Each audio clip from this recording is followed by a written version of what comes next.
Good morning, Hank. It's Tuesday. Flew into Manila in the Philippines, got a ride to a truly lovely hotel, and slept for 2 solid hours before waking up, getting an early morning ride back to the airport and boarding a flight to Iloilo, whereupon I met up with some TB heroes in weather so humid my camera fogged up. Rode with the aforementioned TB heroes to a ferry that finally delivered us to Guimaras, a Philippine island famous for its mangoes and hopefully soon to be famous for its tuberculosis eradication program.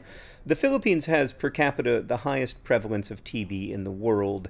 It is also one of the loveliest places I've ever visited, and I'm not just saying that because I was given a necklace with a mango that said I heart Guimaras, or because everywhere I went there were literal signs welcoming me to the island. So, a bit of backstory. We know how to eliminate TB from a community. You actively search for cases instead of waiting until people are so sick they come into the hospital. You cure every person with TB you find, and you offer preventative therapy to their close contacts so that those people never get sick. We know this works, we've known for decades that it works, but in general we don't do it because it's deemed too expensive or too labor intensive. And in addition to curing TB, this comprehensive care approach has a bunch of other advantages, like that you can screen for high blood pressure and other illnesses, as is happening here in this pop-up community TB screening facility. This project to eliminate TB in Guimaras is funded mostly by the Philippine government, but partly by Sarah and me with support from Partners in Health, and it was supposed to be funded partly by USAID.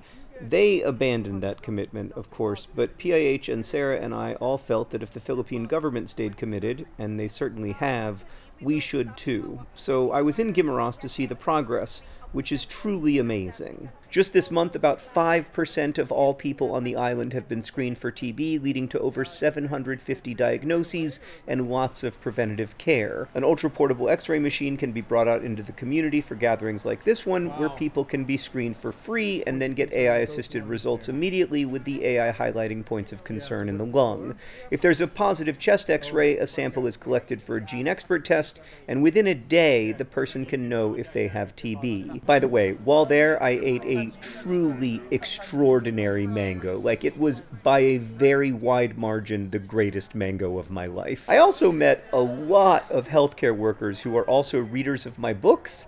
I had some idea my books were popular in the Philippines, but seeing it up close was truly mind-blowing. I ended up doing a little signing for some TB champions. I feel terrible that I don't have time while I'm here to do a proper book signing. My schedule is packed with meetings, but it is so strange and so wonderful to know that my books have traveled far more widely than I have. Then I had lunch with the governor, Dr. Nava, who is also an infectious disease doctor, which was exciting. My life is very weird. Then I signed for a while before visiting the local hospital, which was charmingly decorated for Halloween and where kids in costumes were visiting for free candy.